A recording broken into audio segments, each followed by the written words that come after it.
माझी जन्मठेप भाग 129. हा भाग कै वासुदेव बळवंत गोगटे पुणे यांच्या स्मरणार्थ सौ विशाखा विजय मराठे गोगटे सोलापूर यांनी प्रायोजित केला आहे. ठरलेल्या दिवशी चाळी चाळीतून राजबंदीवानांच्या टोळ्या कामे फेकून उठून उभ्या राहिल्या. जवळजवळ 100 लोक त्या संपात समाविष्ट झालेले असावेत. मागे जे संप झाले तेव्हाहून आता राजबंदीवानांची संख्या पुष्कळच वाढल्यामुळे आणि अधिकाऱ्यांची शक्ती आणि सक्ती त्या पहिल्या संपामुळेच बरीच ढिली झाल्यामुळे या संपाचा परिणाम पुष्कळच झाला. राजबंदीवानांच्या नव्हे तर त्या वसाहतीच्या इतिहासातही असा मोठा आणि इतका संघटित टिकाव धरून राहिलेला संप दुसरा झालेला कोणास आठवत नाही. राजबंदीवानांविषयी दर 6 महिन्यास एक प्रतिवेदन अधिकाऱ्यास हिंदुस्थान सरकारकडे धाडावे लागे. वसाहतीत आम्ही येईतो, सब ठीक है म्हणूनच सर्व प्रतिवृत्त येत असल्याने असल्या क्रूर अपराधी गुंडांच्या वसाहतीस दमन करून चूप बसविण्याच्या अधिकाऱ्यांच्या कौशल्याची हिंदुस्थान सरकार अर्थातच प्रशंसा करी. परंतु राजबंदीवान आल्यापासून वसाहतीच्या वार्षिक प्रतिवेदनात किंवा राजबंदीवानांच्या स्वतंत्र प्रतिवृत्तात अधिकाऱ्यास सब ठीक है असे कधीच प्रतिवेदिता म्हणजे रिपोर्ट करता आले नाही. एतदर्थ ह्या संपादिक चळवळी दबविण्यास ते आपल्या लौकिकासाठी फार धडपडत.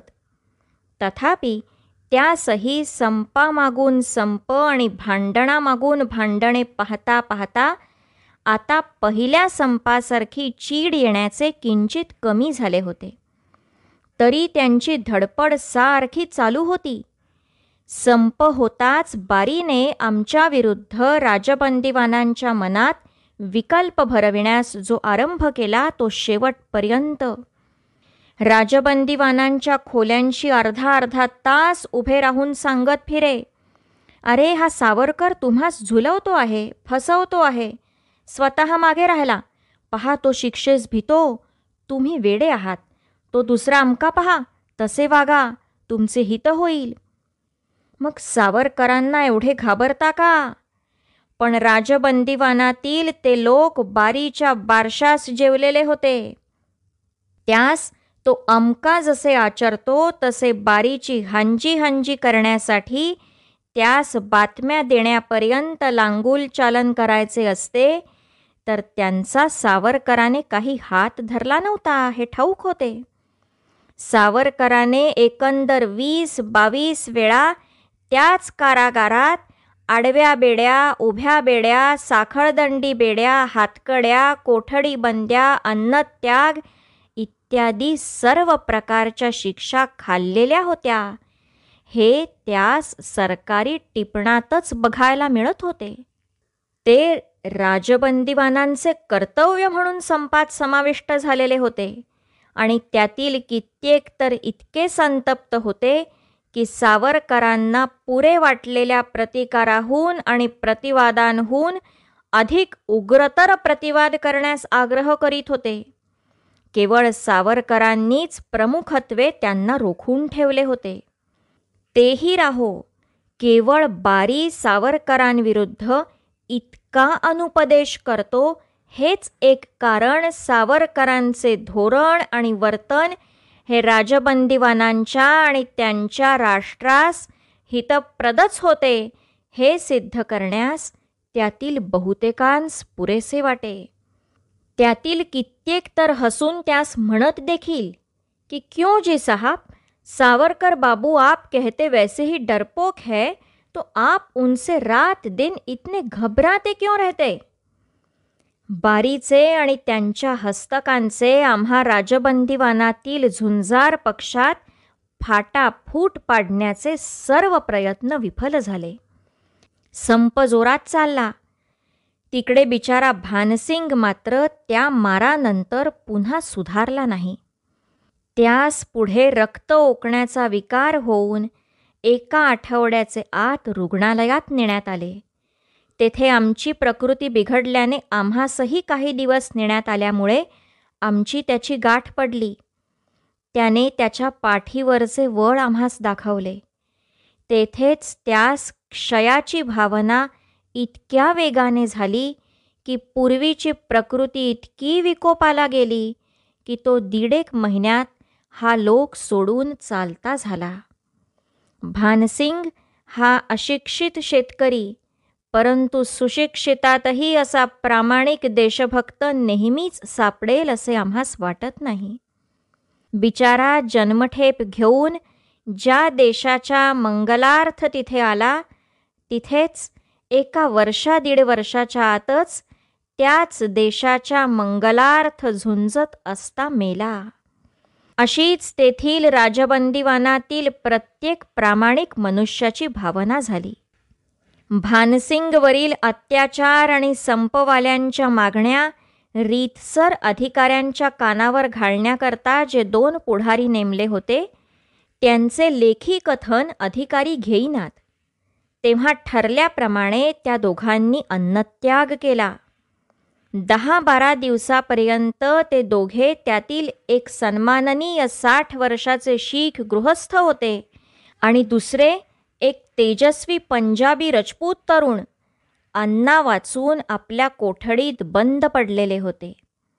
शेवटी त्यांचे लेखी कथन लिहून घेण्यात आले आणि संपवाल्यांच्या आम्हास इतर जगामध्ये आणि विशेषतः इंग्लंडमध्ये राजबंदीवानांस वागविले जाते तसे वागवले जावे या मुख्य मागणीपासून तो शिखास केस धुण्यास थोडे पाणी आणि थोडा साबण देण्यात यावा ह्या स्फुट मागणीपर्यंत सर्व मागण्या गोवण्यात आल्या.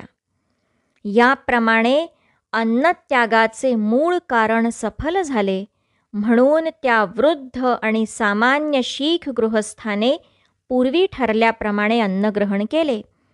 परंतु हा समंजसपणा संतापाच्या आवेशात करण्याचे सोडून रजपूत तरुणाने आपला अन्नत्यागाचा निश्चय तसाच चालू ठेवला. 2 आठवड्यांनी त्याच्या नाकात दूध नळीने त्यास धरून घालण्यास आरंभ झाला.